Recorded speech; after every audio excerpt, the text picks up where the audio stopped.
ce petit mot-là est fait, je vais vous souhaiter la bienvenue à ce webinaire concernant les projets locaux, le financement relié aux projets locaux pour la persévérance scolaire et la réussite éducative, donc les projets que l'on nomme PSRE. Alors, je vous remercie également de l'intérêt que vous portez à l'IACM et vous allez voir aujourd'hui, le webinaire est très complet et on va regarder d'abord l'ordre du jour, les différentes sections que l'on va voir ensemble et ensuite un peu le mode de fonctionnement. Alors, on va voir ensemble les éléments de contexte. On va regarder aussi le survol du dépôt des projets, l'admissibilité des organismes pour déposer des projets, l'admissibilité du type de projet à déposer, des dépenses et ensuite les critères de sélection des projets. Ensuite, le financement. On va vous donner les documents requis pour déposer un projet et les prochaines étapes. Maintenant, on vous va. Hier, on a pris les questions au fur et à mesure et ça a été un peu lourd. Alors, pour aujourd'hui, on va faire un bloc, puis on va vous demander de garder vos questions pour la fin du bloc. Et c'est Myriam Sweeney qui va donner les droits de parole à chacune des sections de la présentation. Alors, on va commencer tout de suite avec les éléments de contexte qui sont des éléments importants dont il faut tenir compte. Alors, quand j'ai commencé à l'IACM en juin 2020, pour les IRC, ça a été la première fois qu'il y a eu une entente triennale. On a eu la confirmation du financement au mois d'octobre 2020 pour les années de 2020 à 2023. Cette entente triennale-là a donc pris fin au 30 juin 2023 et on a une nouvelle entente triennale de 23 à 26. Donc, c'est de très bonnes nouvelles. Deux ententes de 3 ans, une après l'autre, versus dans le temps où c'était un an à la fois. Alors, les responsables de projet étaient toujours inquiets du financement d'une année à l'autre, mais là, on a maintenant depuis 2 ententes des délais de 3 ans. Alors, ça, c'est vraiment intéressant. Ensuite, on est maintenant les IRC sont sujettes au programme normé qui s'appelle le Programme de soutien aux initiatives en concertation, le PSCI. Le nom est un peu plus long, mais je vous donne l'acronyme. On retrouve le programme avec cet acronyme-là. Et le programme normé a ses avantages de reconnaître les IRC. Maintenant, ce n'est plus un budget discrétionnaire, c'est vraiment un budget convenu par le ministère de l'Éducation. Mais de l'autre côté, c'est un peu plus balisé que ce que l'on avait avant. Et on va vous donner toutes ces nuances-là aujourd'hui pour le dépôt de projet du mois de mai prochain.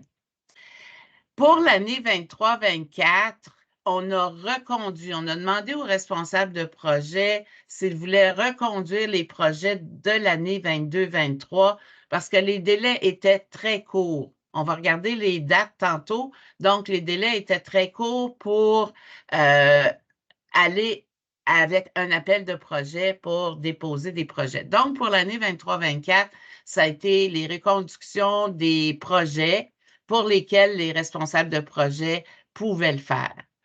Et le budget, avec cette nouvelle entente-là, c'est une autre bonne nouvelle. Oui, les IRC sont reconnus et pour l'entente de 23 à 26, il y a un budget annuel de 3,2 millions.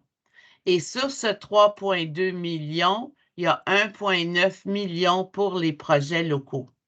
Donc, le conseil d'administration de l'IRCM a divisé ce budget-là de 1,9 million avec là, c'est des chiffres arrondis, là, un 400 000 pour les projets glissades de l'été.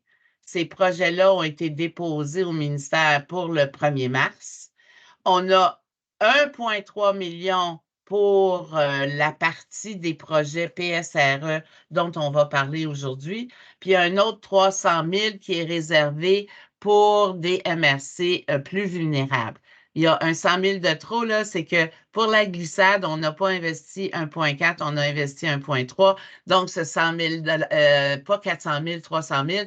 Donc, ce 100 000 $-là vient s'ajouter aux 1,2 million que l'on avait pour donner 1,3. Alors, donc, pour aujourd'hui, les projets pour lesquels on va déposer le 15 mai, c'est une valeur de 1,3 million de façon arrondie. Alors, les dates rapidement, mais pour vous montrer que ça s'est échelonné jusqu'à tard en 2023, qui était la première année de la deuxième entente triennale.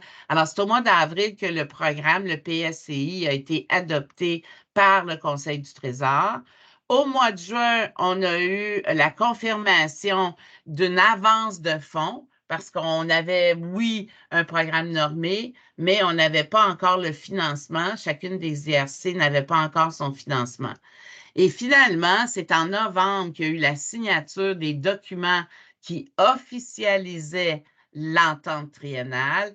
Et c'est juste au mois de décembre, à la toute fin du mois de décembre, où on a reçu le montant du financement. Donc, pour les IRC, il y a eu tout 6 mois là, où on avait des projets à financer, mais on n'avait pas l'argent pour distribuer ce financement-là.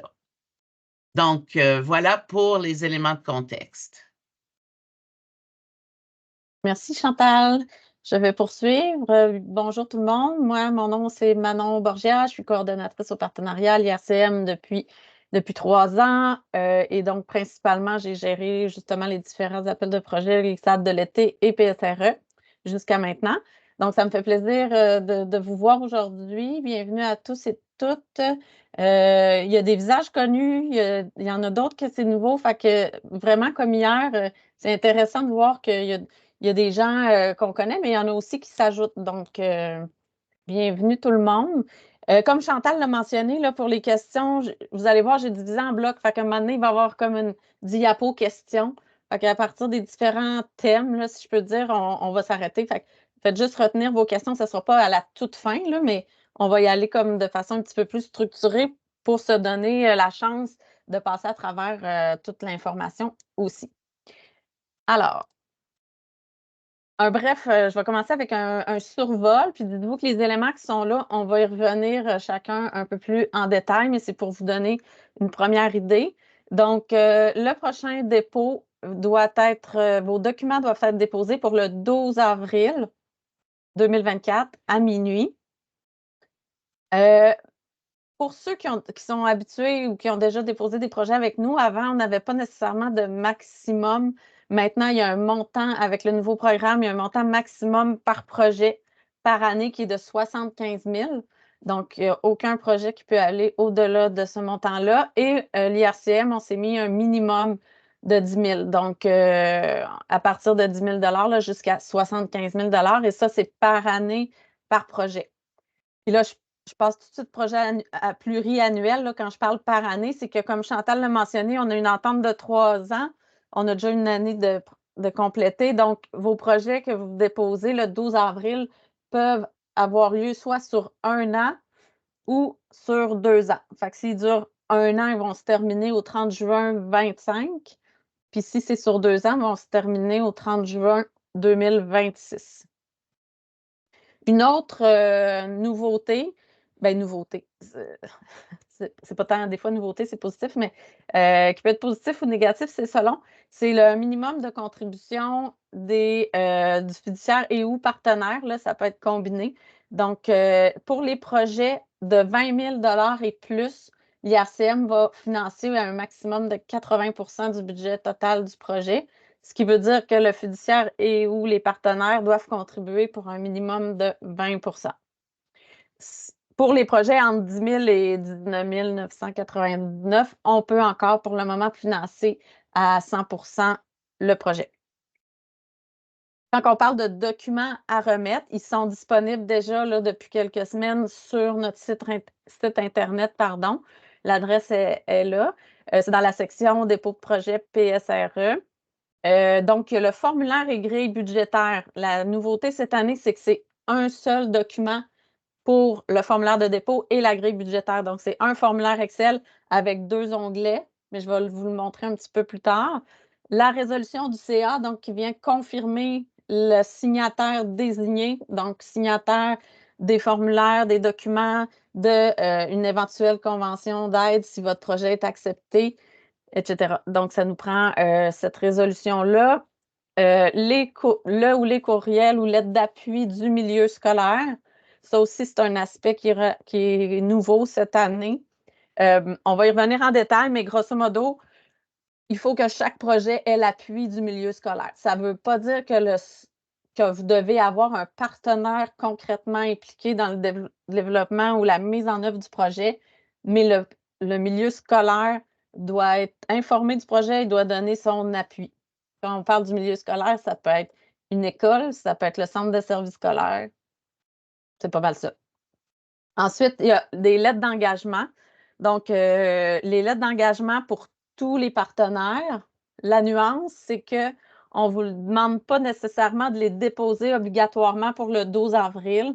Je sais que des fois, ce n'est pas évident. Puis, comme vous ne savez même pas si votre projet est accepté, mais on vous laisse jusqu'à la signature de l'entente. Donc, si votre projet est accepté, c'est sûr que c'est obligatoire d'avoir les lettres d'engagement pour la signature. En fait, le premier paiement va être conditionnel. Si on n'a pas reçu les lettres, ben, le paiement va être retardé jusqu'à temps qu'on les reçoive. Fait que oui, vous pouvez les envoyer sans problème pour le 12 avril, mais c'est comme une extension qu'on donne là, au niveau des lettres d'engagement. Puis, au niveau facultatif, c'est les lettres d'engagement d'une concertation locale ou d'un comité en réussite éducative. Ça, c'est pour, on va en reparler aussi, mais c'est pour aller dans le sens des besoins de la région. Donc, on veut comme un peu s'arrimer, que ce soit des projets sans nécessairement être concertés, mais qui aient un objectif, que votre projet entre dans une vision, disons, plus large, ou en tout cas de votre localité. Fait que c'est pour ça que si possible, ben, vous pouvez envoyer une lettre d'engagement, c'est sûr que ça va être bienvenu. Sinon, ben, le projet il est pas refusé, là, c'est vraiment comme un plus. Après les organisations admissibles, il y aura une période de questions. Je vous le dis tout de suite, donc vous pouvez retenez-les. Donc, qui peut déposer des projets? Il y a tout OBNL légalement constitué. Là, c'est écrit qu'il offre des activités dans le domaine de l'éducation, là, mais on s'entend que c'est pas. On parle ici surtout là, maison de la famille, maison des jeunes, tout organisme communautaire, mais il faut vraiment que le projet soit en PSRE. Maintenant, les municipalités et les MRC peuvent déposer des projets à titre de fiduciaire, ce qui n'était pas nécessairement évident là, par le passé. C'était comme un peu exceptionnel, mais là, c'est officiellement confirmé que les municipalités et les MRC peuvent déposer. Même chose pour les centres de services scolaires et les commissions scolaires. Par contre, les écoles ne peuvent pas déposer directement de projet parce qu'ils n'ont pas de numéro d'entreprise. Donc, il faut absolument qu'ils aillent chercher un partenaire qui, lui, sera admissible à déposer le projet, que ce soit son centre de services scolaires ou ça peut être aussi comme une maison de la famille, une maison des jeunes, un autre organisme là, qui est admissible. Puis enfin, ben, il y a les fondations d'écoles et d'établissements là, qui ont toujours soulevé un petit peu de questionnement par le passé. Donc oui, c'est admissible, mais encore là, il faut qu'il soit enregistré en tant qu'OBNL, il faut qu'il y ait un numéro d'entreprise.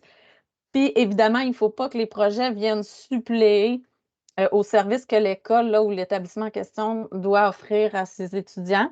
Puis la fondation doit avoir un minimum d'un autre partenaire qui n'est pas l'école.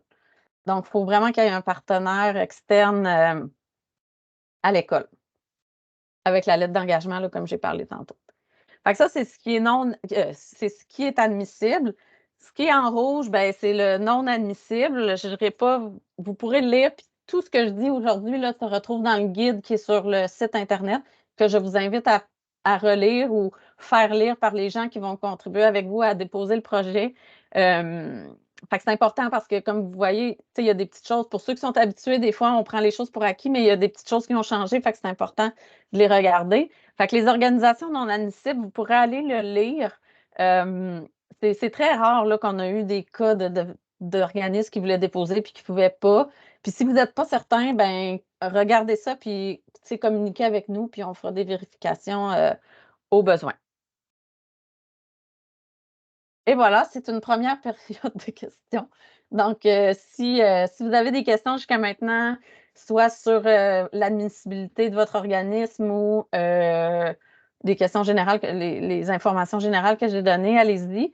Puis, par contre, si c'est des points très précis à votre situation, là, par exemple, un organisme admissible ou pas, ça, on peut prendre un rendez-vous par après là, pour gérer les cas spécifiques puis vos situations, mais sinon, allez-y.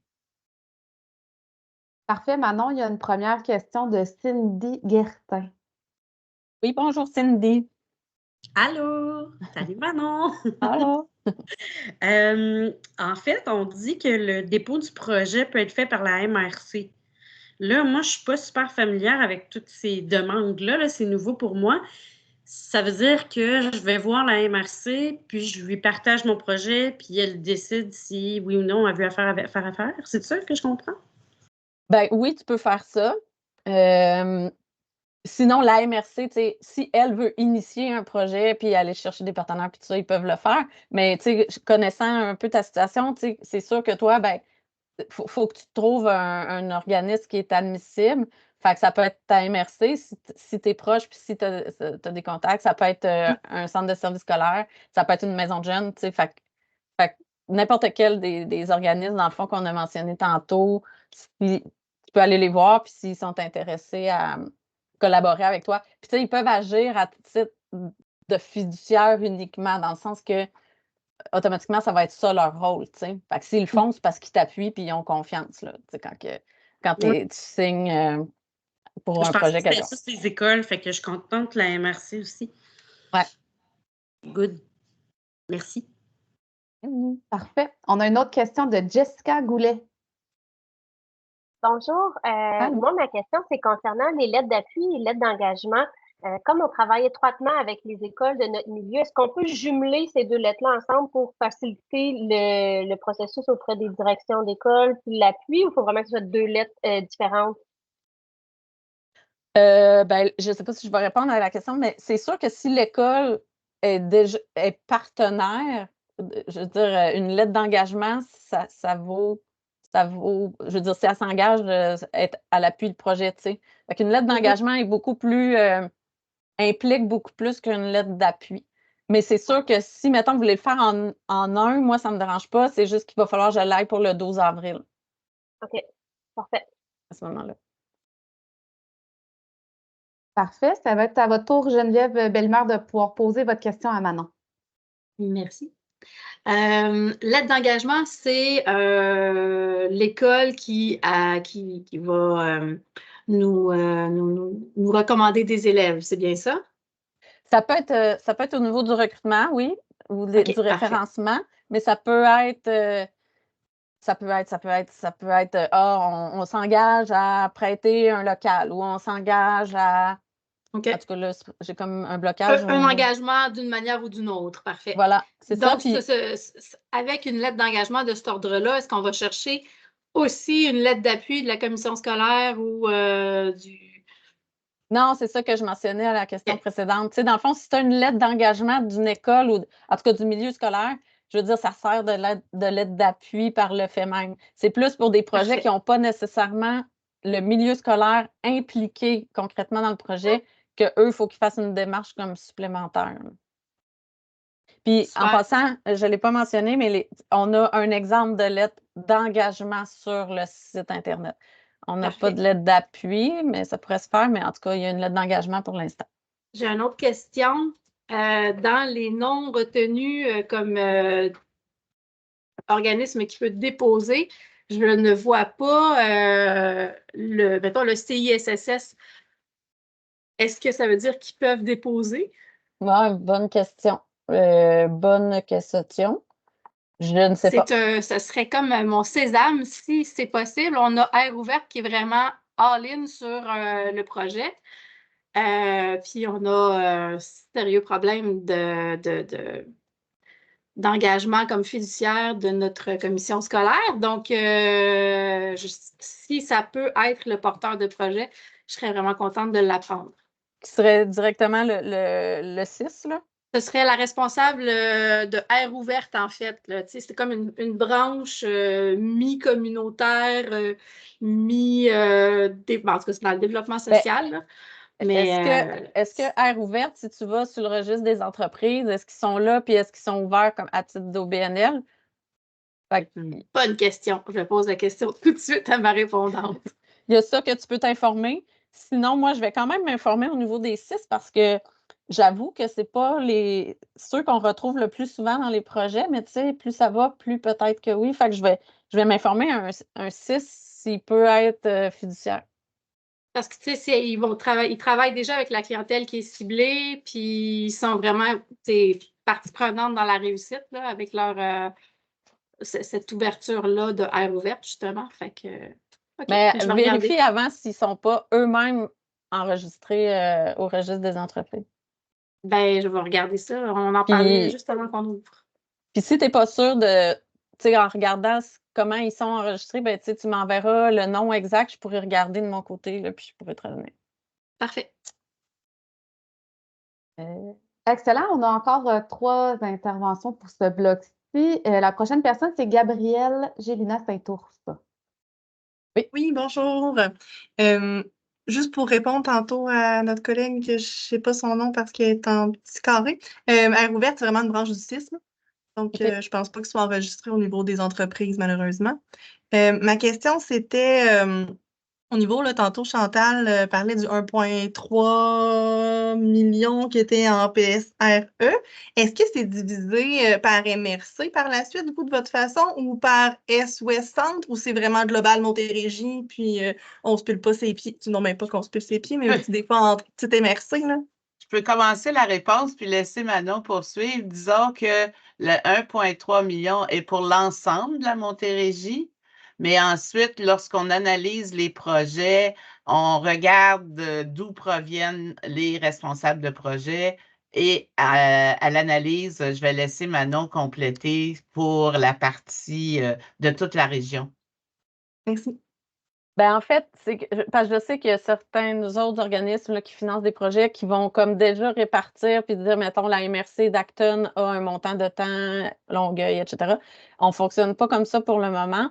C'est vraiment un montant global. Puis c'est une fois qu'on a tous les projets, puis qu'on fait comme, je vais vous expliquer tantôt le processus, puis qu'on a notre image complète à partir des cotes, à partir du budget qu'on a et tout ça, bien, après ça, c'est de même qu'on va regarder, OK, ils sont situés où? Puis là, on va faire une espèce d'équité territoriale. Tu sais. Fait que, tu sais, oui, il y a un classement par rapport à la cote que le projet reçoit en fonction de la grille d'analyse.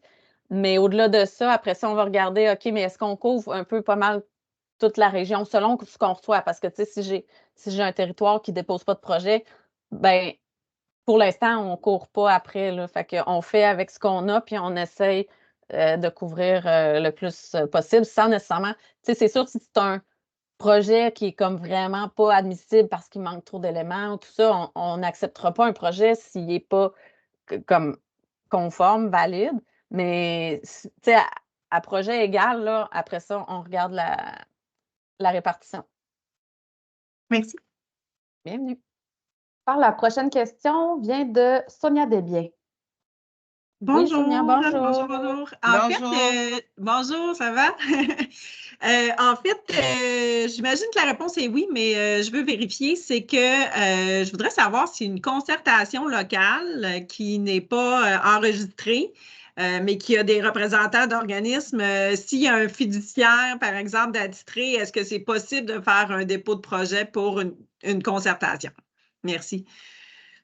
Oui. Oui? Oui, je cherche un exemple concret, là, mais ça ne me vient pas, mais oui. Parce qu'il me semble que, mettons, la table grandiose a déjà déposé un projet, mais c'est le Carrefour familial de Chambly, en tout cas du Richelieu, qui était le fiduciaire. Fait que, fait que ça peut se faire parce qu'il y a des tables qui sont eux-mêmes au BNL puis qui peuvent déposer, mais si la table n'est pas reconnue, ben, en fait, c'est comme elle va aller chercher un partenaire qui va être fiduciaire. OK, parfait. Merci. Puis j'imagine que dans l'autre bloc, vous allez préciser les objectifs des projets. Oui, c'est ça. Là, oui, on c'est est ça, plus parfait. dans qu'est-ce qui est admissible ou pas. Après ça, on embarque vraiment dans les critères. Parfait, merci. Pour conclure, ah non, il y a une autre question qui s'est rajoutée, désolée. OK, la prochaine personne qui va pouvoir poser la question à Manon, Catherine Pachébert. Oui, bonjour. Bonjour, Catherine. Petite question. Je vois que les centres des horaires scolaires sont éligibles pour déposer des projets. Là, je vois dans les documents fournis une résolution du CA. Est-ce qu'on parle d'une résolution du CA du centre des services scolaires? Ça me paraît comme une grosse, de grande envergure pour la nature du montant, là, dans le sens que Ben, il me semble que ce qu'on a pu faire avec les glissades d'été aussi, c'est que je pense qu'il y a des espèces de délégations qui peuvent se faire, là, une lettre du DG ou je ne sais pas, en tout cas, qui autorise. Je pense que le DG, mettons, la pour délégation. tel montant, a le pouvoir de. Fait que ça, c'est acceptable aussi, là. OK, parfait. Ça rendait la démarche faisable ou pas pour le 12 Oui, c'est ça. Finalement, pour conclure ce bloc-là de questions pour la première partie, c'est autour à Cathy Plante, puis il n'y a pas d'autres questions après pour ce bloc-ci, Manon. Parfait. Oui, bon, ben moi, je suis sur une table de la petite enfance de mon coin, donc une 0,5. J'ai déjà un projet qui s'appelle Les Trousses d'éveil. C'est du matériel 0,5. Donc, j'ai les gens du domaine scolaire qui viennent souvent chercher, les intervenants de CLST. Ce projet existe depuis une quinzaine d'années. Moi, j'ai repris le projet depuis 3 ans. Donc, je voulais regarder si vous dites au niveau scolaire, je n'ai pas de lien direct avec le milieu scolaire, dans le sens, dans mon projet, c'est l'organisme qui est porteur du projet pour la table. Donc, j'ai entendu tantôt, vous disiez un endroit de concertation, ben, ça a été créé. Ça a été créé en concertation avec les organismes de la région de la petite enfance. Donc, est-ce que je dois aller chercher aussi encore des lettres d'engagement du milieu scolaire à ce niveau-là? Parce qu'il est concerté, le projet, là, par la table, dans le fond. Ben oui, ben c'est sûr que dans votre cas, la lettre d'engagement ou d'appui de la table est facile à aller chercher. Par contre, oui, ça prend quand même le truc là, du milieu scolaire, là, ça vient vraiment du ministère. Fait que j'ai comme pas le choix de m'y soumettre. Je parle aux agents de développement. C'est ça. Mais tu sais, c'est une lettre d'appui. Fait que c'est correct. Selon moi, c'est plus facile d'aller chercher une lettre d'appui pour le scolaire qu'une lettre d'engagement. Je pourrais peut-être pas monter jusqu'au CA, mais je veux dire, j'ai des agents de développement avec qui je coordonne souvent, donc c'est pas un problème. Je te remercie. Ça fait plaisir. Fait qu'on va poursuivre, puis il y a un autre bloc, je pense qu'il y a un ou deux autres blocs de questions. Fait qu'au pire, retenez vos questions si il y en a d'autres qui surviennent. Au niveau de l'admissibilité des projets, bon, là, j'ai mis les périodes de réalisation, qui n'est pas tant un critère, mais pour le rappeler, fait que si vous déposez sur un an, le projet peut se dérouler entre le 1er juillet 2024 et le 30 juin 2025.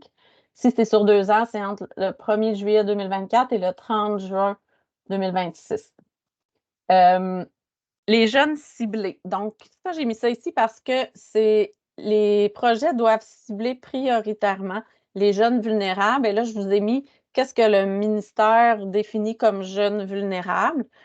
Puis j'ai mis prioritairement en rouge parce que ce n'est pas exclusivement.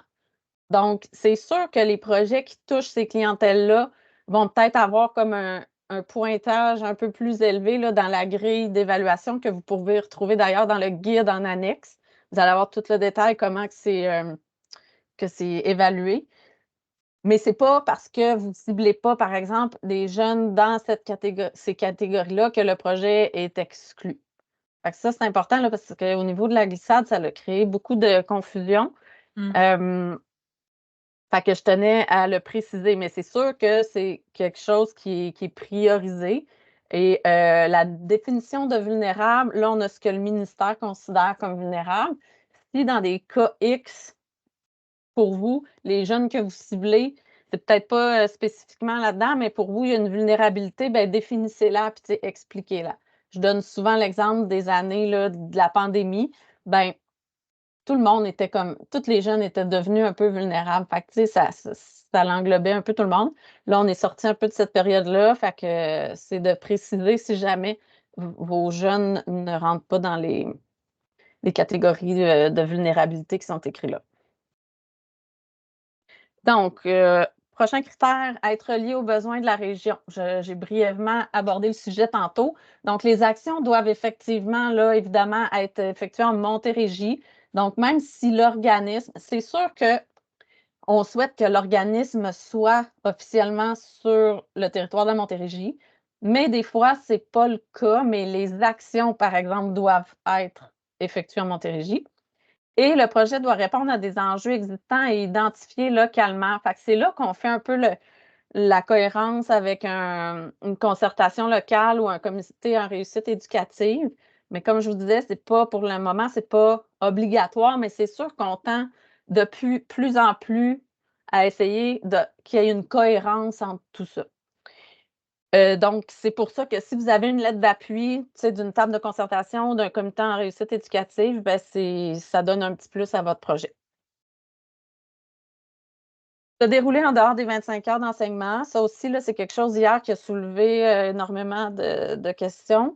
Tous les critères que je mentionne là c'est du ministère. Fait que se dérouler en dehors des 25 heures d'enseignement, on ne peut pas déroger à ça. Ça veut dire concrètement que les activités ne peuvent pas être faites pendant les heures de cours d'enseignement. Là, c'est sûr qu'on parle principalement primaire, secondaire. Quand on est au collégial, ben, c'est différent parce que là, les cours, les jeunes, ils n'ont pas tous leurs cours en même temps, mais il faut que l'activité soit en dehors. Ça ne pourrait pas être pendant un cours de philo là, avec le prof de philo ou le prof de français ou peu importe.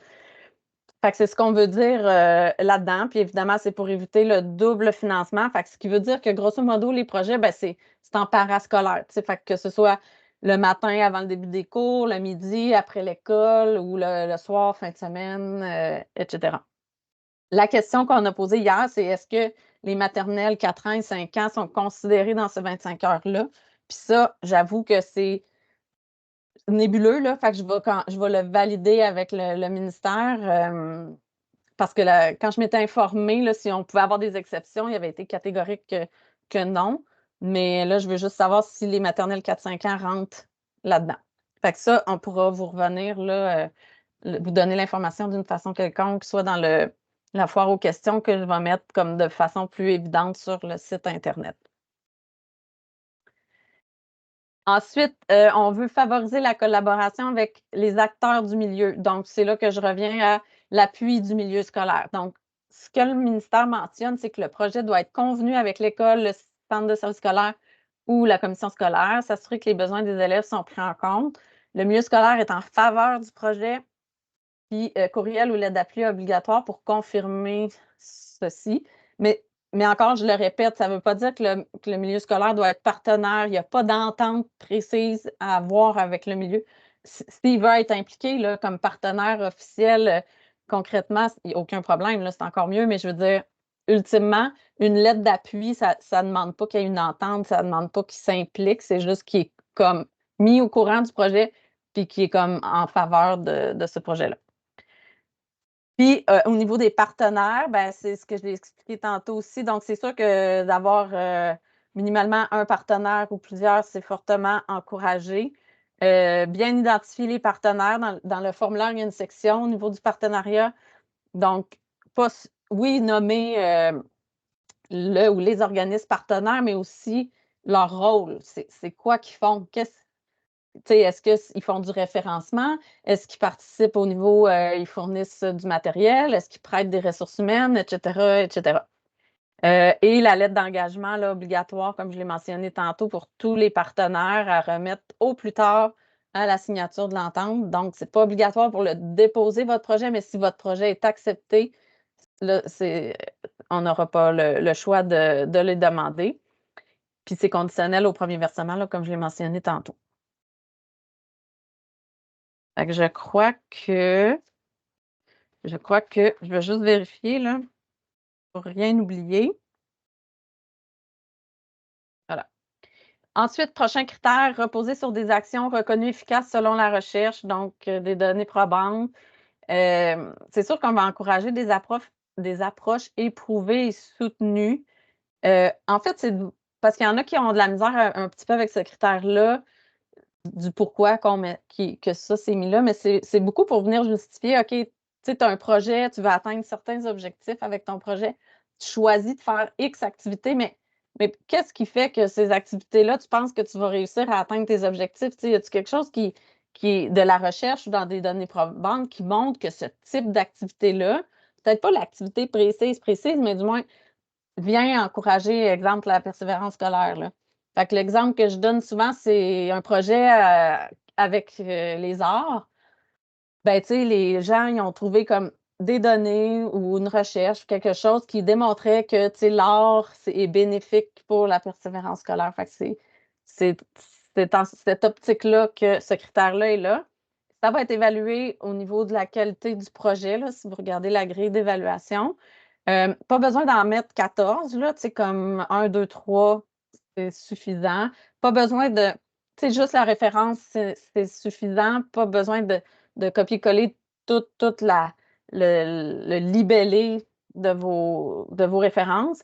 Puis si vous avez de la difficulté puis que vous ne savez pas trop de quel côté le prendre, ben on a une ressource maintenant, l'IRCM, qui peut vous aider de ce côté-là. Fait que passez par moi, puis je pourrais vous mettre en contact ou je ferai le lien. Fait que dans le fond, il faut avoir une base de description de votre projet. Puis elle va regarder qu'est-ce qu'elle a disponible. Puis ça se pourrait même qu'on remette une liste de références sur le site Internet, comme on a fait un peu pour les projets de glissade de l'été. Donc, on va épurer celle de la glissade, là, ce qui est applicable aussi en PSRE. Puis ce qu'on trouvera au fur et à mesure, on pourra les rajouter. Fait que c'est ça pour les données probantes. Puis respecter les obligations institutionnelles. Ça, c'est bien important. Là, quand on parlait tantôt que les MRC sont aptes à déposer un projet, MRC, municipalité, centre de services scolaires, commission scolaire, établissement d'enseignement collégial ou universitaire, mais il ne faut pas jamais que les projets viennent suppléer ce que ces établissements-là doivent offrir à la base, là. Fait que, tu sais, ce qu'on donne comme exemple, c'est des cours de rattrapage, la surveillance d'examen, le mentorat. Tu sais, il y en a pour qui que ça fait partie de leur mission. Fait qu'on ne peut pas suppléer avec un projet, là. C'est ça. Fait que voilà pour ça. Puis les 2 derniers critères, c'est rare là, qu'il y ait des questionnements ou des enjeux avec ça, c'est de favoriser la mise en place là, de conditions facilitant la prise en charge d'activités par les participants. Fait que ça veut dire que, évidemment, le projet doit avoir un impact direct sur les jeunes. Tu sais, oui, on peut s'adresser, par exemple, aux parents ou aux employeurs ou à des intervenants, mais ultimement, il faut que le projet ait un impact sur le jeune. Puis il faut qu'ils soient mobilisés par les activités. Fait qu'ils sont pas nécessairement c'est pas nécessairement qu'ils sont obligés d'être impliqués là, du développement de l'idée du projet, mais dans l'échéancier, là, les activités, il faut que les jeunes ils soient impliqués évidemment dans les activités. Puis ensuite, c'est toujours avec l'idée de favoriser ou améliorer le rendement scolaire ou augmenter l'engagement du participant dans sa réussite éducative. Ça, c'est super important de toujours avoir ça en tête, puis donc d'avoir un impact sur un déterminant de la persévérance scolaire. Quand je vous parle que c'est des critères du ministère, évidemment qu'on n'envoie pas tous vos formulaires de dépôt intégralement au ministère. C'est un formulaire X qu'on doit envoyer au ministère. Nous, on a la responsabilité, le ministère nous confie la responsabilité de s'assurer que tous les projets répondent à ça. Puis on leur envoie une partie de l'information, dont sur quel déterminant votre projet veut, vous avez l'objectif de travailler. C'est pour ça qu'on en met un minimalement obligatoire. Puis après ça, je le sais que des fois, c'est plus qu'un déterminant là, qui est touché. Fait que vous pouvez en mettre un secondaire dans le formulaire. Puis sinon, si vous voulez parler plus au niveau des déterminants, allez dans les résultats prévus ou attendus. Puis à ce moment-là, vous pourrez venir préciser si jamais il y a d'autres déterminants là, que vous voulez impacter. Et voilà, c'est période de questions, principalement pour tout ce qui est les critères qu'on vient de voir au niveau de l'admissibilité. Tu sais, je dis admissibilité des projets. Là, souvent, ce n'est pas qu'on va refuser catégoriquement un projet, mais c'est qu'ils vont être tous ces critères-là, à peut-être une exception près, c'est tout considéré dans la grille d'évaluation. Ce qui fait que si, exemple, vous n'avez pas de données probantes puis que vous ne parlez pas du tout de lien, le projet n'est pas éliminé, mais vous allez avoir 0 sur je sais pas combien, là, je me rappelle plus par cœur, mettons sur 15 pour ce point-là. Fait que c'est comme ça qu'on vient évaluer la chose. Excellent. Ben maintenant, on a une première question de Geneviève. C'est à votre tour. Manon a commencé à savoir que je pose toujours des questions. Là, j'ai vraiment entendu le glas de l'Église quand j'ai lu le déroule en dehors des 25 heures d'enseignement parce qu'on voulait proposer un pilote comme un milieu alternatif de scolarisation. Donc, on s'adresse aux jeunes décrochés, pas Ouais. encore 16 ans, qui sont en dehors du circuit scolaire. Ouais. Écoute, parce il me semble qu'on a déjà financé un projet semblable, ou c'est peut-être même de celui-là que tu parles. Ben, nous, c'est un deuxième. Là. Je sais qu'il y a, je ne sais pas si, je ne pense pas que le O180, là, qui va sûrement déposer au PSRE, qui est un pilote aussi là, de milieu adapté de scolarisation par l'art, la mécanique, vélo, etc. Ben, c'est ça, tu sais. Je pense que je vais leur écoute, annoncer une bien mauvaise nouvelle si on n'est pas, s'ils sont pas obligés.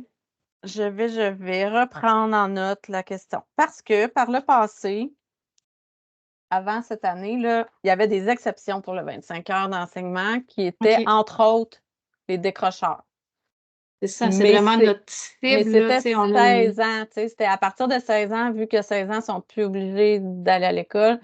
Ouais. Fait que je vais essayer de revenir, là, parce que la dernière fois, j'avais un peu posé la question, mais peut-être que c'était pas clair. Fait que je vais revenir avec ça.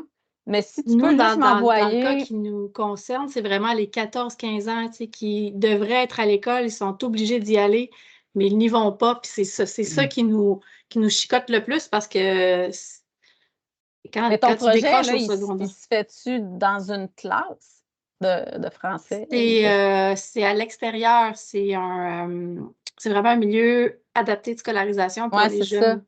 Mais Ouais. ça, c'est comme différent. Mais envoie-moi comme un peu une mini description, là, Ok. puis je vais faire les vérifications. D'accord, merci. Parfait. La prochaine question vient de Linda Larby.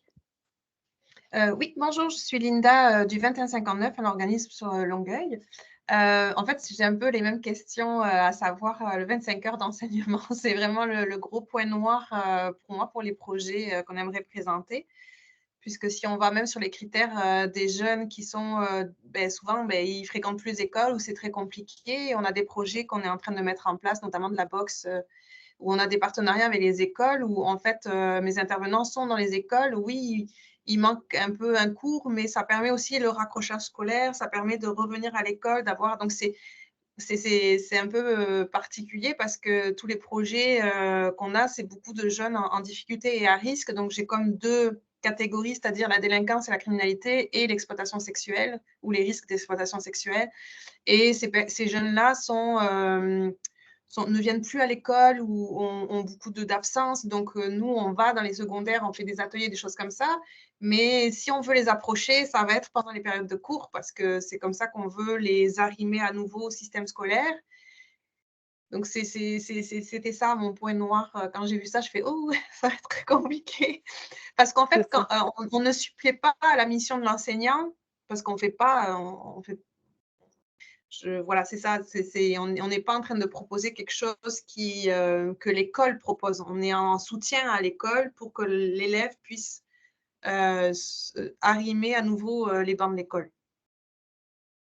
Oui, je sais. Mais c'est juste que ça se déroule en même temps que le prof donne un cours, puis que lui, il est déjà payé pour donner ce cours-là. Fait que c'est plus tout ça. Dans le cas de Geneviève, tu sais, j'ai vraiment comme, je veux essayer parce que je sais que ça a déjà été une exception. Dans votre cas, si c'est vraiment là, pendant les heures de classe, dans les classes, ça, j'ai très peu d'espoir. Mais s'il y a comme une notion qui m'échappe, ben, peut-être m'écrire puis me le spécifier parce que je vais tout envoyer en même temps. Mais sinon, malheureusement, là, je le sais. Je ne sais pas pourquoi cette année, ça l'explose, ce critère-là, alors que par le passé, ça passait comme dans du beurre. Fait que voilà, malheureusement, c'est sûr que si c'est dans les classes, pendant les cours, avec pas là, de notion particulière, c'est sûr que je peux pas, malheureusement, je peux pas rien faire pour ça. Non, il n'y a pas de problème. Merci beaucoup. Bienvenue. La prochaine personne pour compléter le bloc, c'est la question provient de Anne-Marie Fortin. Je crois là, je vois plus la fin du nom. Forêt. Mais... J'ai Je pense bien que c'est dit. Forêt. Forêt, excuse-moi, j'ai vu À moins qu'il y en ait une autre. Non, j'ai juste complété avec mon. Je suis vraiment désolée, je le Il n'y voyais a pas. pas de problème.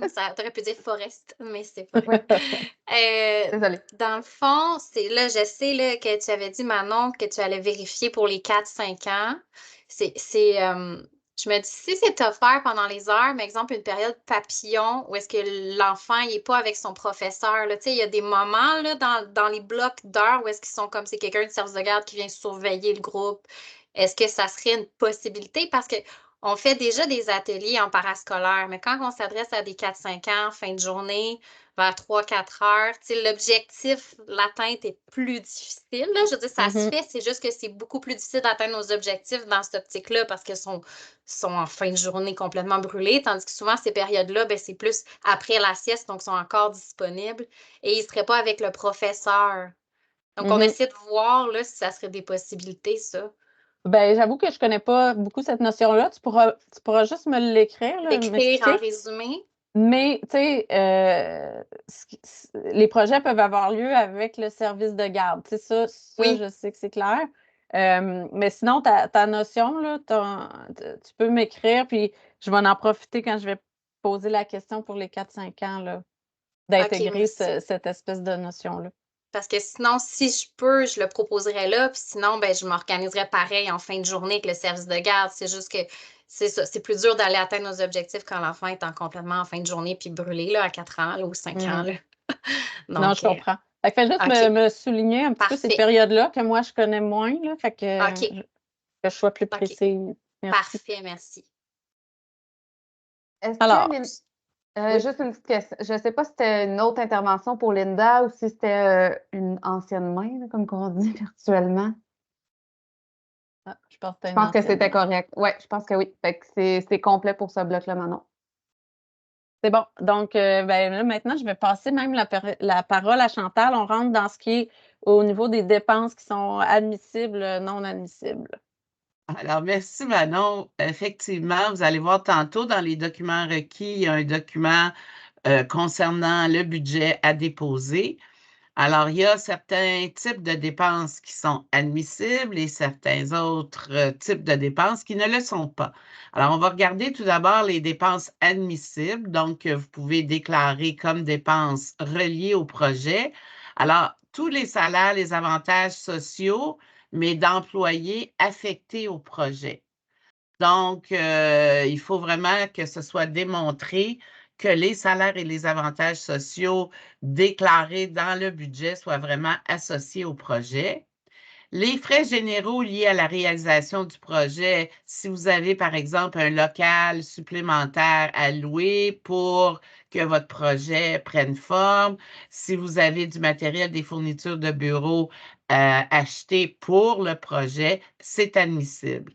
Les honoraires professionnels, alors donc, s'il y a des spécialistes ou vous faites affaire avec des gens qui peuvent vous conseiller, c'est admissible. Les frais de déplacement et de transport, mais avec les barèmes qui sont en vigueur à la fonction publique du Québec. Donc, je pense que c'est maintenant 60 sous du kilomètre ou un peu plus que ça. Alors, effectivement, ça ne vous sert à rien de réclamer 1 $ du kilomètre. Ce n'est pas le barème qui est utilisé. Maintenant, il y a beaucoup plus de dépenses non admissibles. Donc, si vous avez déjà des éléments qui sont financés par le gouvernement du Québec, donc, je vous fais remarquer, c'est le gouvernement du Québec, donc ça peut être tout ministère, ça n'a pas besoin d'être seulement le ministère de l'Éducation qui financerait. Si vous êtes financé par tout type de ministère, ce n'est pas admissible. Évidemment, les dépenses qui ne sont pas en lien avec la réalisation du projet, il faut vraiment que ce soit relié au projet, toutes les dépenses. Ensuite, les dépenses courantes et les frais de fonctionnement habituels. Ce que ça veut dire, c'est que vous ne pouvez pas mettre en dépense des dépenses régulières de votre organisme. Encore une fois, je me répète, mais c'est vraiment des dépenses reliées au projet. Les dépenses relatives à l'achat ou à la construction d'un immeuble ou rénovation de locaux. Donc, tout ce qui est immobilisation, ce n'est pas admissible. S'il y a des paiements à faire à un demandeur qui est admissible aux entités inscrites au registre des entreprises non admissibles, alors évidemment, ce n'est pas admissible. Le salaire du personnel du réseau de l'éducation et les frais de libération d'un enseignant d'un centre de service ou d'une commission scolaire. Donc, ça non plus. Achat d'équipements informatiques, ça peut être admissible pour l'achat d'équipements informatiques directement reliés au projet. Puis encore, il faut vraiment être raisonnable et justifier ces achats-là, mais ce n'est pas admissible, par exemple, pour équiper un laboratoire au complet. Effectivement, à ce moment-là, c'est considéré un peu comme des immobilisations et ce n'est pas admissible. Si vous avez des jeunes qui pourraient avoir un salaire, mais si vous leur versez des fonds pour participer au projet, ce n'est pas admissible. Alors, il faut vraiment que les participants soient bénévoles ou que si jamais ils ont une rémunération, ce soit financé par un autre mécanisme que le financement de l'IRCM. Les dépenses avant la date d'acceptation, alors vous allez voir tantôt, on dépose les projets au ministère le 15 mai. Habituellement, les réponses, c'est entre 4 à 6 semaines. Donc, vous ne pouvez pas commencer à engager des dépenses avant que le ministère ait répondu et ait accepté votre projet. Donc, ce n'est pas le 15 mai, ça va être peut-être 4 semaines ou 6 semaines après. Maintenant, si vous êtes en déficit, si votre organisme est en déficit, si le bénéficiaire est en déficit, c'est certain que les dépenses admissibles ne peuvent pas éliminer ce déficit-là, venir en contrepartie au déficit. Immobilisation, on l'a vu un peu avec l'achat d'immeubles et les rénovations. Puis, si vous avez de l'endettement, que ce soit des intérêts payés sur la dette, des frais de gestion payés sur la dette, évidemment, ce n'est pas admissible pour le budget. Et toute autre dépense là, qui est non spécifiée, non prévue dans les normes qui sont là. Donc, dans le fond, ce que ça veut dire, c'est toute autre dépense que vous pourriez encourir, mais qui ne sont pas reliées directement au projet. Voilà. Merci, Chantal.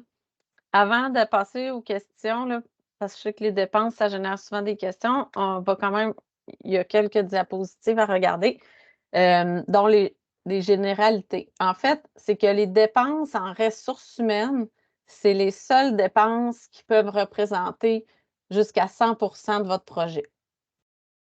Si vous, exemple du matériel, vous achetez du matériel puis que ça représente 100%, c'est un projet d'achat de matériel, on s'entend que ça ne passera pas. Fait qu'il y a vraiment juste les ressources humaines là, qui peuvent avoir une proportion jusqu'à 100%. Sinon, là, retenez toujours qu'en plus d'être lié directement au projet, il faut que votre dépense soit dans une proportion raisonnable du budget, considérant sa nature puis l'envergure du projet. Puis, tu sais, cette dépense-là, qu'elle soit essentielle à la viabilité du projet. Tu sais, souvent, il y a des nice to have, là, qu'on appelle, excusez-moi l'expression anglaise. C'est sûr que c'est le fun, mais ça se peut que des fois, ben, ça se peut, nous, qu'on vienne questionner. Puis, selon l'importance des montants, ben, on va faire comme, OK, ben, peut-être qu'on serait prêt à le recommander, mais il y a tel achat pour nous, c'est peut-être pas nécessaire. Fait que soit, tu sais, il y a un autre partenaire qui peut le financer ou en tout cas. Mais tu sais, mettons qu'on abandonne telle dépense, ton projet, il peut quand même rouler. Fait que voilà. Fait que tout ça pour dire aussi que nous, s'il y a des choses qui viennent un peu nous titiller, ben ça se peut qu'on questionne, ça se peut qu'on remette en cause, puis ça se peut qu'on refuse une dépense. Tu sais, sans nécessairement refuser le projet, mais ça se peut qu'on dise OK, on accepterait le projet, mais avec une modification de budget qui ressemblerait à tel truc ou carrément telle dépense, on ne pourrait pas l'accepter. Ce qui m'amène aux dépenses sensibles. Fait que ce qui est dans la section rouge, c'est pas que c'est il y en a là, qui sont automatiquement pas acceptés, mais dites-vous que c'est pas. Il y en a comme l'achat d'équipement, ça peut être accepté, mais ça peut ne pas être accepté non plus. C'est que ça va attirer notre attention. Puis ça va dépendre de ce que je viens de vous mentionner. C'est quoi l'ampleur de la chose par rapport à l'ensemble du budget, etc. Fait que tout ce qui est achat d'équipement, quand on parle d'ordinateur, tout ça, c'est sûr qu'on va le regarder de près. L'achat de nourriture, même chose. Il faut vraiment que ça apporte une valeur ajoutée au projet. Production de vidéos promotionnelles. Fait qu'encore là, ça ne veut pas dire que ça va être refusé, mais il faut que ça soit très bien justifié. Frais de déplacement de transport, évidemment qu'on les rembourse, mais encore là, si votre projet, ce n'est que du déplacement, ben là, peut-être qu'on va poser des questions, etc. Mais sinon, un frais de déplacement normal pour assurer les activités, parce qu'on le sait que la Montérégie, puis tu sais, des fois, en milieu rural, il y en a beaucoup de déplacements, ça, il n'y a pas de problème, mais si ça vient comme, ben là, il y a des sorties, puis il y a ci, puis il y a ça, puis là, fait que, puis tu sais, il faut que ce soit avec des frais de déplacement qui reviennent à ce qu'on disait tantôt là, par rapport au taux applicable au niveau des fonds publics, là. Formation, même chose. Tu sais, l'objectif principal du projet, c'est pas de faire former les intervenants d'un organisme, mais des fois, la formation est quand même requise. Fait que ça, c'est pas refuser des projets qui ont de la formation d'impliquer, au contraire, mais c'est sûr qu'on va le regarder comme il faut, puis ça dépend de quel genre de formation. Achat de mobilier, ça, c'est sûr que ça ne passera pas. Je donne tout le temps l'exemple des coins lecture, acheter des coussins, acheter des tables, tu sais, c'est pas notre mandat là, au niveau de l'IRCM. Achat de matériel pour offrir en cadeau, ça non plus, ça ne sera plus accepté. Ça dépend de l'ampleur. Je ne dis pas que c'est catégoriquement refusé, mais des fois, les montants étaient vraiment, entre guillemets, disproportionnés. Fait qu'il faut que ce soit là, dans un ordre qui a du bon sens, là, comme on dit depuis le début. Mais fait que les achats pour offrir en cadeau, là, ça pourrait être accepté, mais il faut que ce soit bien, bien, bien justifié. Mais les prix, les récompenses des tirages, ça, c'est plus accepté du tout. Fait que, mais vous pouvez l'avoir dans votre projet, puis vous allez chercher un commanditaire ou un autre partenaire, mais ce n'est pas le financement de l'IRCM qui va assumer ces dépenses-là. Est-ce qu'il y a des questions par rapport au budget comme tel, aux dépenses? Oui, une première question de Catherine. Je vais ouvrir mon micro, ça va aller mieux. Petite question sur la contribution des partenaires sur le 20 Est-ce que c'est une contribution en argent ou une contribution en biens et services est considérée également? Oui, en biens et services. Je vais revenir, je pense, un petit peu plus tard à ça, la contribution, mais tu fais bien de poser la question. Ça peut être en argent, mais ça peut être en contribution, en prêt de ressources, en prêt de matériel.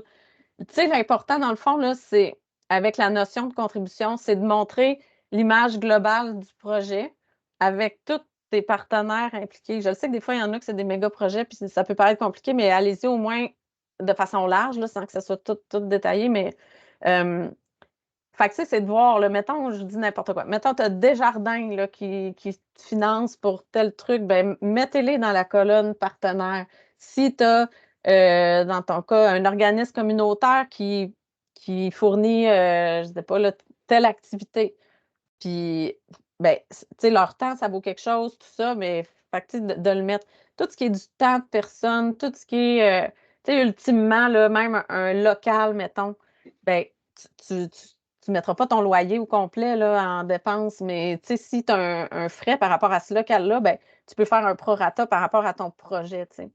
Fait que oui, pour répondre simplement à ta question, ça peut être du prêt de service, du prêt d'équipement, etc. Et ça, c'est seulement indiqué au montage financier ou il y a des lettres requises pour justifier, pour prouver la contribution des partenaires? Ben, c'est comme un peu interrelié. C'est sûr que tu vas l'avoir aux deux versions. Dans le budget, c'est sûr qu'il faut que ça soit démontré. Puis à quelque part, si tu as une implication d'un partenaire puis que tu mets sa contribution, ben, ça veut dire que dans son implication, il y a ça, tu sais, je veux dire, s'il te prête un local, ben, il va dire, OK, ben moi, là, ce projet-là, tu sais, je suis consciente du projet, on adhère, puis notre rôle, principalement, c'est telle chose. Ben, ça veut dire, en théorie, je devrais retrouver ce que je retrouve dans le budget. Parfait. Tu sais, sans qu'ils mettent des chiffres là, dans sa lettre, mais les chiffres, je devrais les retrouver dans le budget, puis la contribution comme telle, son rôle, je devrais le retrouver dans la lettre. Merci. Bienvenue. Pour le moment, il n'y a pas de questions dans le chat ni de main levée, Manon. C'est bon, je vais poursuivre, puis tu sais, je vais leur dire à la fin, mais tu sais, vous savez, pour certains, puis je le dis pour ceux qui sont plus nouveaux avec nous, mais après aujourd'hui, si vous avez des questions jusqu'au 12 avril, ben n'hésitez pas à m'écrire, puis on peut prendre rendez-vous puis discuter là, de votre question, si je ne suis pas capable d'y répondre par courriel ou c'est ça, fait que de discuter de vos situations particulières. Ici, j'embarque dans la notion des sélections, là, comment que le processus de sélection fonctionne. Fait qu'en fait, c'est qu'on va avoir un comité de sélection. Je ne peux pas vous dire exactement combien de personnes pour l'instant, mais en tout cas, c'est à peu près 7-8 personnes habituellement. Et les projets sont répartis à travers ces personnes-là. Chacun va lire puis analyser les projets qui lui sont attitrés et selon la grille dont je vous parle depuis le début qui est dans le guide, ce qui va donner au final une cote, puis les projets vont être comme avoir un premier classement selon les cotes. Fait que, mettons, il y a des projets qui vont coter 95 puis d'autres, ça va être 55. Fait que ça nous donne un ordre de grandeur. Puis après ça, on regarde les budgets qu'on a. Puis, OK, fait que si on a reçu, on parlait d'1,3 million. Si on a reçu pour 1 million, puis j'ai 1,3 de budget disponible, puis que les projets sont satisfaisants, tout ça, bien, il n'y a pas trop de questions à se poser, puis tu sais, on est content, puis tous les projets peuvent être. Mais si, puis c'est ce qui arrive là, dans les derniers temps, bien, si j'ai comme 1,5, 2 millions de demandes, mais moi j'ai juste 1,3 million de budget, on est obligé de choisir. Puis c'est jamais, jamais le fun, mais il faut le faire. Fait que c'est là que l'ordre dans lequel le projet a coté va impacter. Puis comme je disais tantôt, au niveau des territoires. Fait que si j'ai un projet, exemple à Acton, dans la MRC d'Acton, qui cote moins qu'un projet à Vaudreuil, mais Vaudreuil, j'ai comme 10 projets, bien, ça se peut que j'élimine le projet de Vaudreuil puis que je garde le projet d'Acton pour assurer une certaine équité sur le territoire. Fait que ça, c'est le processus très global. Puis les critères sur lesquels on va se baser, c'est ceux qui sont à l'écran présentement. Je ne rentrerai pas dans tous les détails là, de combien de points puis tout ça, parce que c'est un peu lourd, hein? Puis on n'est pas nécessairement là juste pour regarder tous ces pointages-là, mais au moins, vous le savez, c'est la première année qu'on diffuse évidemment cette grille-là, puis c'est super important parce que quand vous montez votre projet, bien, vous savez sur quoi le projet va être évalué. Fait que grosso modo, qualité du projet, 30 Fait que ça, c'est tout ce qui est description du projet. Est-ce que c'est clair? Est-ce que les activités sont bien décrites? Est-ce que vous avez un échéancier global? Est-ce qu'il y a une cohérence dans vos activités en lien avec les objectifs que vous mentionnez, en lien avec les besoins de votre région, puis les données probantes qu'on parlait tantôt? Fait que toutes ces notions-là, là, c'est dans cette section-là qui vont être évaluées. Après ça, les groupes de jeunes visés, 15 Fait qu'on parlait que c'était pas exclusivement des jeunes vulnérables, mais c'est prioritairement. Fait que c'est sûr que si votre projet touche directement, uniquement, et que c'est très clair, des jeunes vulnérables, bien, qui sont quantifiés, bien, le projet va coter plus haut dans cette catégorie-là, sur le 15 que si c'est pas des jeunes vulnérables ou qu'il n'y a rien d'expliqué. Des fois, c'est comme très large, puis on ne sait pas trop. Fait que, peut-être qu'il y en a un qui va coter à 15 sur 15, puis l'autre va coter à 5 sur 15. Là. Puis, au niveau de la stratégie de recrutement qui est super importante ici. Fait que, oui, il faut bien identifier, puis estimez-le quand vous pouvez. Je sais que ce n'est pas toujours facile, puis c'est pas grave si vous estimez, je ne sais pas, on va rejoindre 50 jeunes, puis finalement, au réel, vous en rejoignez 30. Il n'y a personne qui va vous taper ses doigts. Mais au moins, juste au début, ça donne une idée un peu de l'envergure du projet. Puis les stratégies, bien, c'est important de dire, OK, c'est le fun, tu veux rejoindre ces gens-là, mais comment tu vas faire pour aller chercher ces jeunes-là? Ça, c'est important de l'inscrire. Après ça, collaboration, 25 Fait que ça, c'est tout ce qu'on parlait au niveau du partenariat, au niveau de l'appui du milieu scolaire, au niveau des collaborations, du nombre de partenaires, etc. Fait que c'est tout dans ce critère-là. Ensuite, on a les résultats attendus. Fait qu'on est à 15 au niveau des résultats attendus. Donc, ce qui est important, c'est que ça soit clair qu'est-ce que vous voulez comme résultat, qu'est-ce que vous voulez atteindre. Fait que c'est là que c'est important que ce soit aussi réaliste. Si vous mettez 20 objectifs, là, il y a très peu de chances que c'est réaliste d'atteindre 20 objectifs et de les mesurer. Fait que j'aime autant avoir un projet qui a 2-3 objectifs, puis que c'est très clair avec des indicateurs que vous êtes capable de mesurer, que d'avoir 20 objectifs, puis que c'est comme OK, mais comment qu'il va faire pour savoir s'il atteint ça, puis que c'est pas écrit. Fait qu'on le sait que les indicateurs, on veut pas rien d'universitaire, là, tu sais. C'est pas des indicateurs là, à pu finir, puis très. Tu sais, ça peut être aussi simple que pour regarder la motivation, ben, OK, dans le courant de tes activités, tu sais, ton taux de participation, il a-tu été comme stable, il a-tu augmenté ou tu sais, il a diminué? Fait que c'est une façon. Fait qu'on est conscient que vous n'êtes pas nécessairement là, puis c'est pas l'objectif, tu sais, des spécialistes en indicateurs puis en mesures, mais tu sais, d'avoir au moins la pensée, tu sais, de penser à ça, parce que sinon, ton projet, ben, tu sais, si tu n'es pas capable de mesurer qu'est-ce que tu atteins, ben, c'est comme si c'est pas rien, là, mais en tout cas, je pense que vous comprenez qu'est-ce que je veux dire. Fait que voilà, fait que c'est important, mais c'est encore là, tu sais, c'est pas un 30 non plus, c'est 15 parce qu'on n'a jamais été, tu sais, là-dessus, là, l'IRCM, on n'a jamais exigé beaucoup de choses très précises. Là, c'est la première fois, je pense, qu'on essaie de demander des indicateurs clairs. Fait que c'est pour ça non plus que ça ne vaut pas 50 là, de la cote. Puis enfin, ben, il y a le budget, on en a parlé là, au niveau des dépenses, donc que ce soit clair, détaillé, conforme à ce qu'on vient d'expliquer, puis réaliste aussi là, au niveau de la proportion par rapport au projet. Puis tu sais, on va le voir tantôt, dans le budget, vous avez de l'espace pour expliquer, parce que si vous mettez salaire, 5 000 OK, mais c'est les salaires de qui? C'est quoi le nombre d'heures? C'est quoi les taux? Fait que, tu sais, si, mettons, vous avez des intervenants puis vous avez un coordonnateur, bien, séparez-les. Puis, tu sais, l'intervenant, c'est tant d'heures par semaine, à peu près à tel taux horaire, etc. Voilà. Puis, au niveau du budget, ben, c'est aussi, tu sais, tout ce qu'on parlait tantôt quand Catherine a posé sa question. Tu sais, le plus vision globale qu'on a avec la contribution des partenaires expliquée, ben, ça rentre là-dedans aussi. Après ça, là, on y va justement un petit peu plus précis au niveau des contributions. Bon, je reviens sur le fait que les projets, c'est entre 10 000 et 75 000 par année par projet, maximum 75. Donc, le financement demandé, si c'est moins de 20 000, on peut, l'IRCM, financer jusqu'à 100 Fait que la contribution n'est pas obligatoire. C'est à la discrétion du milieu, dans le fond. Mais tu sais, un projet de moins de 20 000, si les partenaires fiduciaires veulent mettre une contribution, c'est bienvenu. Mais ce n'est pas une obligation. Alors qu'aussitôt qu'on a un projet de 20 000 ou jusqu'à 75 000, là, c'est obligatoire. Parce que sinon, le projet ne sera carrément pas admis. Fait que faut qu'il y ait un minimum de 20 qui vient du fiduciaire et ou partenaire, puis maximum 80 qui sera financé par l'IRCM. Les frais de gestion, c'est un maximum de 15 puis c'est toujours calculé sur le total des dépenses que vous demandez en financement. Je vais vous revenir tantôt parce que ça crée beaucoup de confusion, là, les dépenses, les frais de gestion.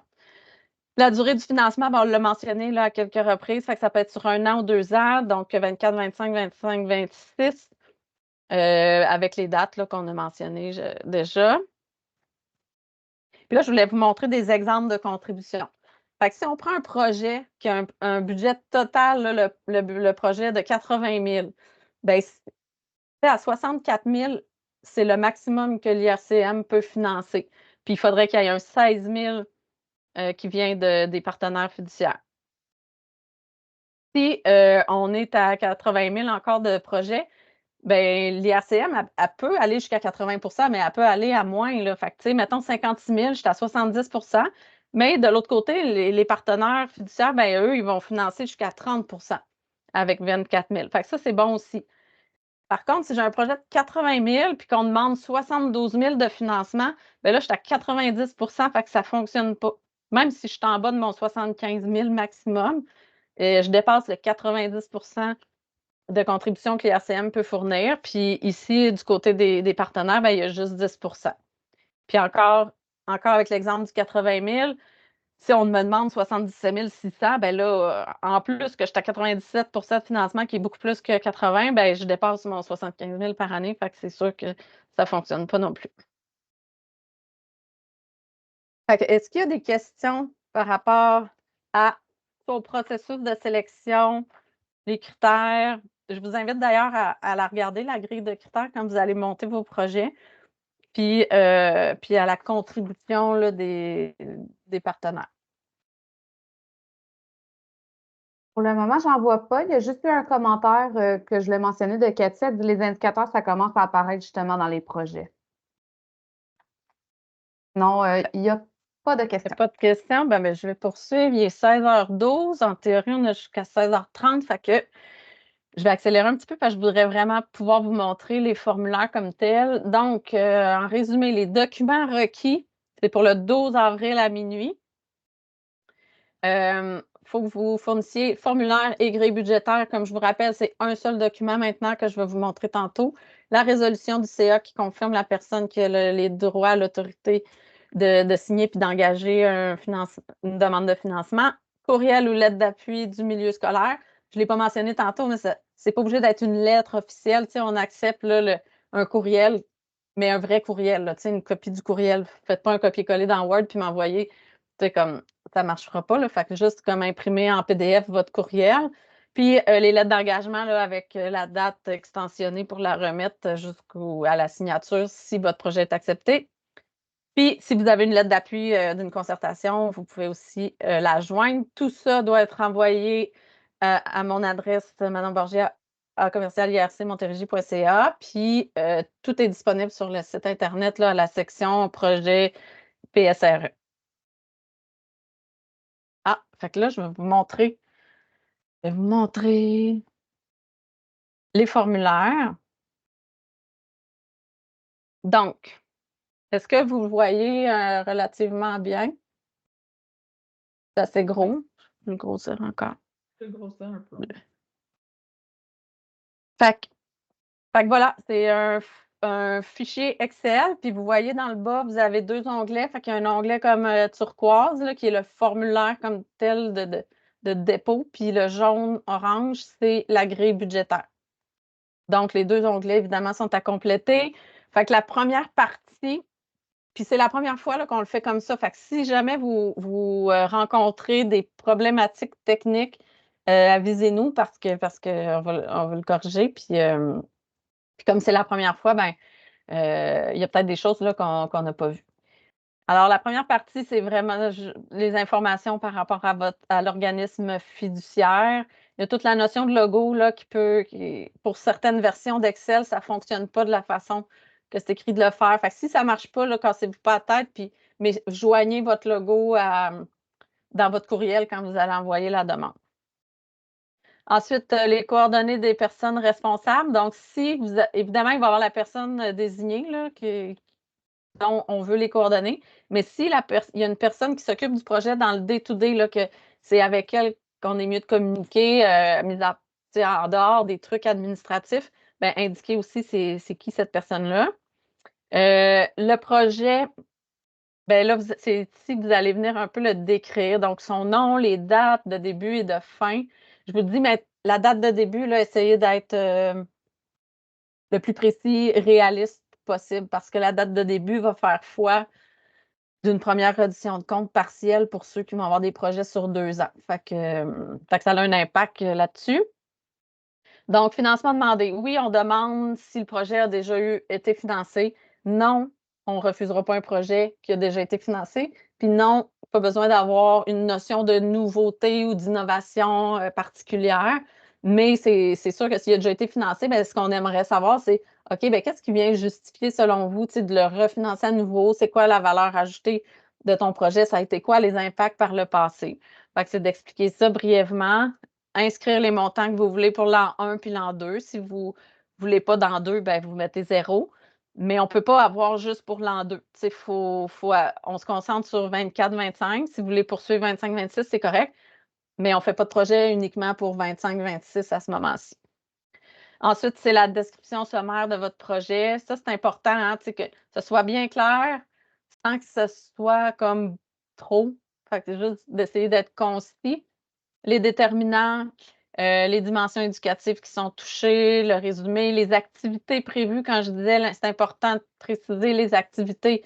Il y en a qu'on a un projet, puis le concept, ils décrivent, c'est intéressant, mais OK, mais concrètement, tu fais quoi comme activité? Il n'y a rien. Fait que c'est important d'inscrire c'est quoi les activités. Puis grosso modo, ça se fait quand, ça, dans la période de votre projet? Personnes responsables, les horaires, la fréquence. Les données probantes, c'est ici que vous pouvez inscrire vos références. Puis ensuite, on tombe dans les enjeux là, auxquels vient répondre le projet. Donc, le territoire couvert par le projet, c'est nouveau ça, c'est le ministère qui demande ça, mais cassez-vous pas trop la tête, allez-y selon ce qui fait le plus de sens pour vous. Comment que vous venez répondre justement aux besoins locaux existants. Ici, on va vous demander si vous avez l'appui d'une concertation. Puis si oui, ben, c'est laquelle. C'est sûr que la lettre viendrait. Si vous avez une lettre, ben, ça va venir dire c'est quelle, mais en quoi ça s'arrime avec les objectifs de la table ou de l'organisme. Puis enfin, les résultats attendus. Donc, c'est tout ici que vous pouvez inscrire un peu qu'est-ce que vous voulez atteindre, puis de quelle façon là, vous allez le mesurer, donc vos indicateurs. Les jeunes visés, donc case à cocher tout simplement, puis c'est ici que vous pouvez inscrire le nombre estimé. Donc ça, c'est vraiment intéressant quand vous pouvez estimer, puis c'est correct là, que ce ne soit pas là, la réalité. On parle d'un budget, puis on parle d'un dépôt de projet. Fait que c'est sûr que la réalité peut être différente pour toutes sortes de raisons. Les stratégies pour rejoindre. Ici, c'est les partenaires. Donc, partenaires scolaires, en avez-vous? Puis là, je ne parle pas d'appui, je parle vraiment si vous avez des partenaires impliqués dans le projet, c'est lesquels, c'est quoi leur rôle. C'est ici que je dis, ce que je retrouve là, je devrais retrouver le pendant financier dans mon budget, en théorie. Puis ici, si vous avez d'autres partenaires, c'est de quel milieu? Puis encore là, d'expliquer, c'est pas juste dire c'est la directrice de l'école une telle, c'est OK, ben l'école une telle vont faire du référencement, c'est d'expliquer leur rôle. Puis ensuite, ben, on a un petit aide-mémoire pour les documents à remettre. Et ici, à cocher cette case-là qui sert de signature. Donc, je comprends que la soumission par courriel de ce formulaire fait foi de ma signature électronique. Donc, c'est important de cocher la case. Donc, pas besoin de nous envoyer une version PDF de votre fichier. Le fichier original Excel, c'est suffisant en cochant cette case-là. Puis ça va être la même chose pour le budget. À la toute fin, il va y avoir le même genre de petite case à cocher. Donc, en nous envoyant ça par courriel, ça signifie que vous êtes d'accord avec ce qui est envoyé. Ce qui m'amène au budget, donc le deuxième onglet. Le budget en tant que tel n'a pas vraiment changé. Là. La forme est la même que ce qu'on a déjà utilisé pour ceux qui l'ont déjà fait. C'est sûr que là, il y a deux colonnes. Il y a le budget de l'an 1 puis le budget de l'an 2. Fait que l'an 2, ben, si ça ne s'applique pas, vous le laissez vide tout simplement. Quand je parlais qu'il y a des sections pour expliquer vos dépenses, ben, c'est ici. Fait que, on a fait des catégories, ressources humaines. Fait qu'ici, vous pouvez écrire, mettons, salaire de tel avec tel taux, tel truc. Puis ici, ben, s'il y a d'autres choses que vous voulez mentionner, vous pouvez aller dans l'espace des commentaires. Donc, dans le fond, c'est les cases blanches que vous avez à remplir. Tout ce qui est jaune ou bleu ou peu importe, là, le reste, vous n'êtes pas supposé d'y toucher. Juste les cases blanches. Puis les montants, là, mettons que je mets un 20 000 ici, ça va s'additionner automatiquement. Puis là, ben, vous allez dans les catégories ici. Ce qui amène après ça au sous-total. Ça, c'est le sous-total là, de toutes les dépenses. Puis c'est là-dessus que le 15 % va être calculé. Puis là, quand je dis que c'est confusion, c'est qu'il ne faut pas oublier de le marquer. Ici, là, on vous dit, avec 20 000, tu as le droit à un maximum de 3 000. Est-ce que tu veux 3 000? Si oui, il faut que tu viennes l'inscrire dans la case. Mais tu n'es pas obligé de mettre 3 000. Tu peux mettre 2 500. Fait que tu décides quel montant de frais de gestion, mais l'affaire, c'est que tu ne peux pas dépasser le montant qui t'est proposé ici. Puis là, ben, l'addition de mon sous-total avec mon 2 500 de frais de gestion, ben, ça me donne mon montant total. Puis admettons qu'ici, je mets un 10 000, ben, c'est ici qu'on va voir la répartition, les contributions. Fait que là, je vois que le projet il est financé à 69 % par l'IRCM, ce qui est correct. Puis j'ai au moins 20 % du fiduciaire. Dans le fond, on additionne fiduciaire et partenaire. Là. Fait que c'est là qu'on peut le voir puis que vous pouvez voir qu'est-ce que ça représente. Fait que je vais juste enlever ça. Fait que ça fait le tour là, par rapport au budget. L'important, c'est vraiment d'essayer d'inscrire ce que les partenaires contribuent, puis l'organisme fiduciaire et évidemment le financement demandé. Fait que si je reviens ici, il faut tout que je le refasse. Je m'excuse.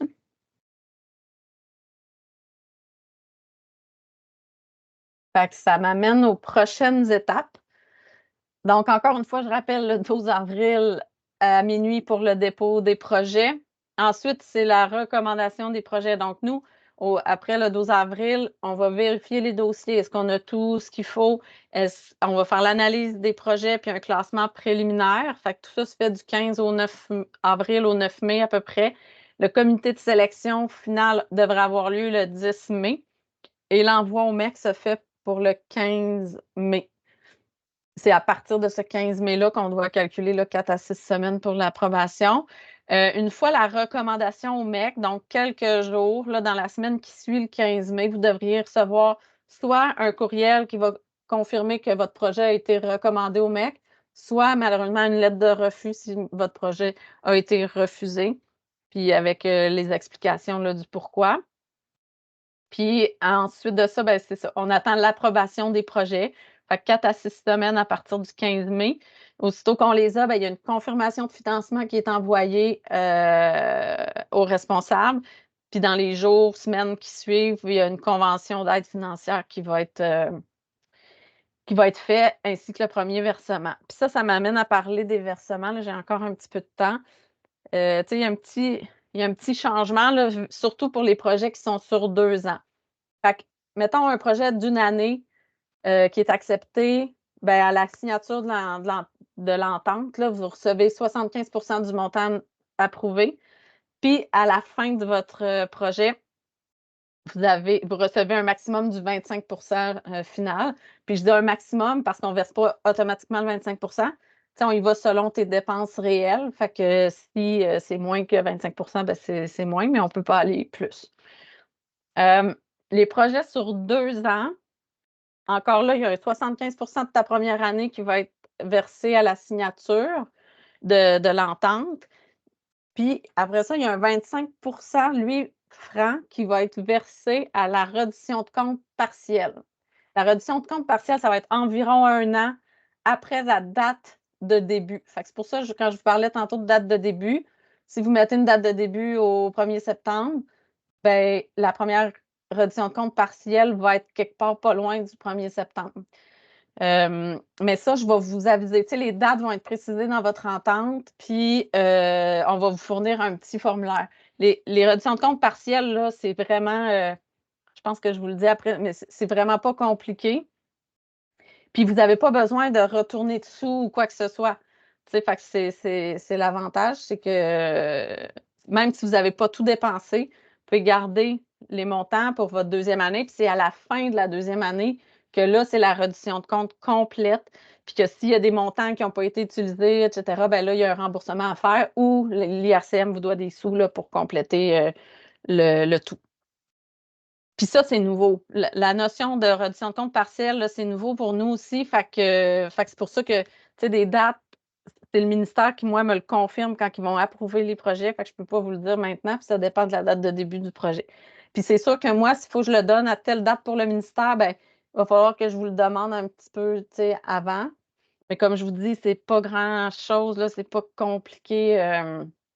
En fait, le rapport d'activité partielle, c'est un peu l'état d'avancement des activités, le degré de satisfaction quant à l'avancement du projet, puis y a-t-il des commentaires ou précisions particulières? Puis un suivi budgétaire. Mais un suivi budgétaire là, global. On va probablement utiliser le même formulaire, mais vous n'êtes pas obligé d'aller dans tous les détails. Fait que les redditions de compte, ben, c'est ça. La particularité, c'est surtout pour les projets de 2 ans. Ça va être une reddition de compte partielle après 1 an. Si on avait des projets sur 3 ans, ben, ça sera à chaque année qu'il y a une reddition de compte partielle, mais là, pour l'instant, c'est maximum 2 ans. Puis les redditions de compte finales, eux, c'est la même chose. Fait Quand c'est la reddition de compte finale, c'est au 30 septembre de l'année que finit ton projet. Fait que ça reste pareil comme c'était là, avant. Puis il y a un rapport d'activité, il y a un rapport budgétaire, évidemment, puis les états financiers. Mais tout ça, ça va être, on va en reparler là, pour ceux que les projets vont être approuvés. Puis dans votre convention d'aide financière, ça va être spécifié aussi. Puis voilà. Puis ça va être disponible là, au niveau de la reddition de compte, ça va être disponible au printemps, les formulaires pour les redditions de compte. Donc, comme je vous disais tantôt, tout au long, là, d'ici à ce que vous déposiez vos projets, ben, vous pouvez communiquer avec moi. L'idéal, c'est de communiquer par courriel, soit votre question ou soit une demande de rendez-vous si vous voulez qu'on se parle directement, parce que d'essayer de m'appeler puis qu'on se parle, ça risque d'être plus compliqué. Fait qu'on peut faire rencontre par téléphone ou Teams, etc. Il y a aussi une foire aux questions à la fin de votre guide, fait que je vous invite à la lire. On a fait pas mal le tour, mais il y a peut-être des petites choses là, qu'on n'a pas discutées de façon précise. Puis comme je dis, je pense que je vais extraire la foire aux questions éventuellement puis la mettre sur le site pour, entre autres, répondre aux questions là, qu'on a soulevées en cours de route. On va les ajouter. Puis c'est ça, mes coordonnées si vous avez des questions. Fait que si ça peut être encore une période de questions, il reste un petit peu de temps. Je ne veux pas vous retenir beaucoup plus longtemps, déjà qu'on est en fin de journée. Puis, fait que soyez à l'aise si vous avez des questions. Puis sinon, je vais laisser le mot de la fin à Chantal. Et je vous remercie de votre présence, de votre intérêt. Vraiment, là, les 2 derniers webinaires, on a eu beaucoup de gens inscrits. Fait que c'est vraiment intéressant là, de voir l'intérêt qui est porté. Merci Manon. Juste avant que Chantal puisse prendre la parole pour le mot de la fin, il y a une question de Sonia, puis je vais aller voir dans le chat aussi, je crois qu'il y a un commentaire. Donc Sonia, vous pouvez y aller, puis je vais compléter après. Merci beaucoup pour toutes les informations. Puis, si on souhaite justement prendre un rendez-vous, là, le mieux, est-ce qu'il y a un moment pour communiquer avec toi? Est-ce qu'on t'écrit un courriel puis on te demande tes disponibilités? Ou, Ben, écris-moi un courriel puis donne-moi tes disponibilités à toi, mettons, dans la prochaine semaine. OK. Puis, moi, je vais pouvoir te retourner. Parfait. Merci, Manon. Merci. En fait, c'était exactement cette question-là dans le chat. Il y a des personnes qui veulent, qui souhaitent te rencontrer. Fait que c'est parfait. Chantal va pouvoir conclure.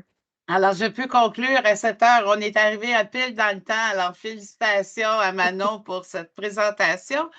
Je vous remercie, comme Manon vient de le mentionner, je vous remercie de votre présence, de votre intérêt et on espère que toutes ces informations-là peuvent vous permettre de déposer des projets qui vont faire avancer notre région et puis qui vont susciter la motivation de nos jeunes pour qu'ils puissent persévérer et réussir.